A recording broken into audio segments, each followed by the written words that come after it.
Nous examinons, avant la suspension, le dernier projet de délibération sur lequel il y a inscription et concernant Frédéric Ocard. C'est le projet de délibération dit comme 12 et l'amendement technique 228 déposé par l'exécutif. Ce sont des conventions de partenariat médias et de mécénat pour la soirée du 31 décembre 2020. La parole est à Daniel Simonet.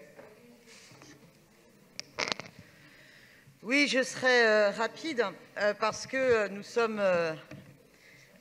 savons déjà les désaccords des uns et des autres sur ce sujet, puisque chaque année, à chaque réveillon, nous avons le même débat. Et donc, je redirais que je suis en désaccord sur le fait que nos manifestations festives pour le 31 décembre dépendent du mécénat, à la fois parce que le mécénat permet à des entreprises de défiscaliser, et donc c'est un appauvrissement de l'État, et elles se donnent une belle image de marque alors qu'elles ne sont pas toujours très claires sur leur stratégie d'optimisation fiscale, ou au contraire elles sont très claires, et en plus on leur donne le moyen de se faire une belle image de marque, c'est-à-dire qu'on contribue à faire la publicité de ces entreprises.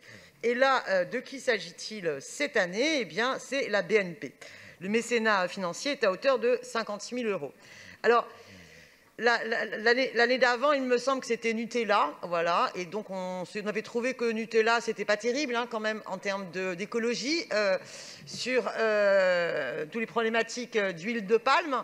Là, cette année, c'est BNP. Alors BNP, d'un point de vue écologique, est-ce que c'est super BNP?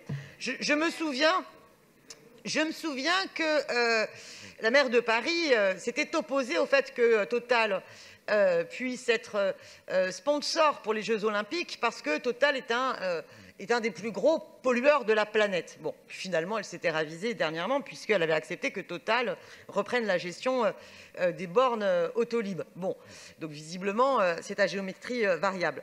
Mais excusez-moi, mais la BNP, ça fait partie de ces banques qui investissent sur les énergies fossiles et sont des grands pollueurs de la planète.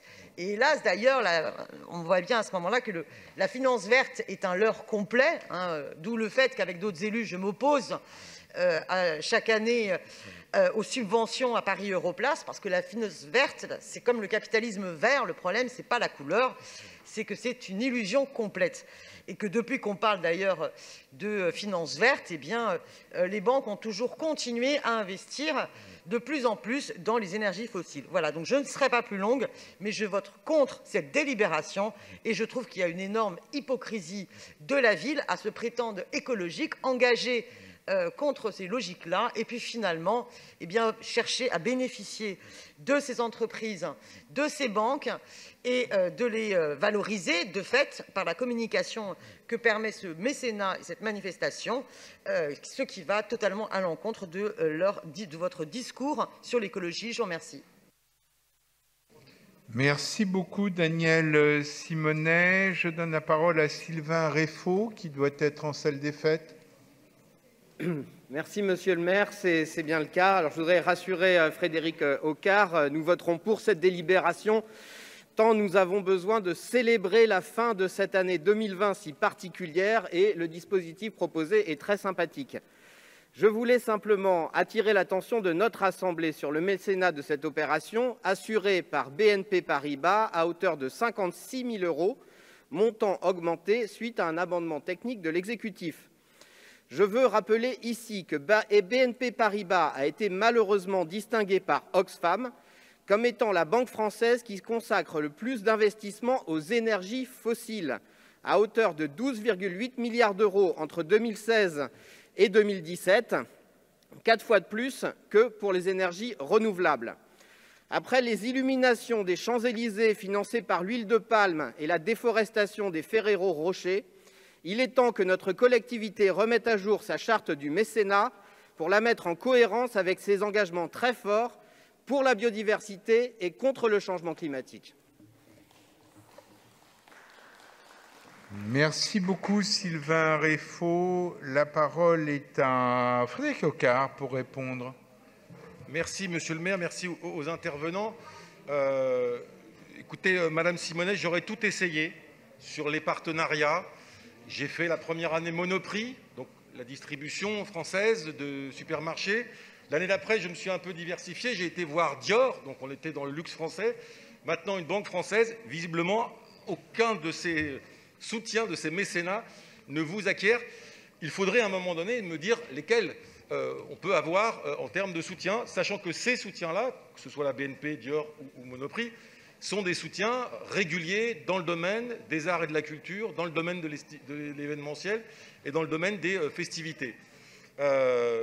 Deuxième chose, il faut aussi souligner l'effort qui a été fait, et je veux souligner ici l'effort notamment de la DICOM, sur l'organisation, dans un contexte extrêmement compliqué, complexe, d'un événement pour célébrer malgré tout le 31 décembre à Paris, même si nous serons chacun les uns chez les autres. On va pouvoir permettre sur les réseaux sociaux de pouvoir, et puis à la télé, puisque ça sera retransmis à la télévision, sur France Inter aussi, de pouvoir célébrer entre 23h45 et minuit et demi d'un concert à Paris de Jean-Michel Jarre, avec une innovation technique. Je vous laisserai la découvrir, puisqu'on aura, au-delà du streaming, on aura justement un certain nombre de choses visuelles assez fortes, mais regardez-les. Je vous invite, je vous fais un peu de teasing pour que vous puissiez, pour que vous le regardiez, pardon.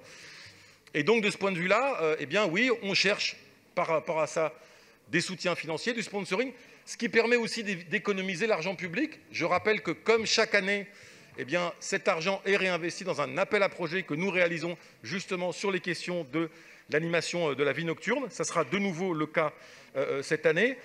Enfin, dernière chose, pour répondre à Sylvain Réfaux, oui, bien sûr, il y a un travail, mais qui est d'ailleurs en cours, il me semble, sur la question de la charte du sponsoring et du mécénat au niveau de la direction de la communication, et un travail qui est fait à cet endroit-là. Un certain nombre d'ailleurs de sponsors ont été écartés, vous le savez. S'il y a d'autres choses à porter et à faire dans ce domaine-là, il ne reste qu'à cette Assemblée de s'en saisir. En attendant, nous aurons le 31 décembre un magnifique événement avec Jean-Michel Jarre qui se déroulera, non pas à l'Arc de Triomphe comme d'habitude, mais à la cathédrale Notre-Dame.